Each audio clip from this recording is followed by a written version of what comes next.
Hey everyone, welcome back to our channel. Today I'm going to show you how to create a group chat on Instagram. Open Instagram. From here, tap the message icon from the top right corner of your screen. From here, tap the pen and paper icon located on the upper right part corner. Then you will be routed to this screen. And here you'll have an option to search those people you want to add to your group chat.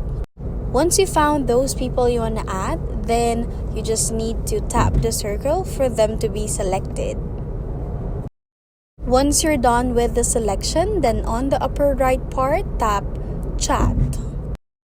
Then Instagram will automatically create a group chat of those people you selected. From here, you can already type your message and you can send it.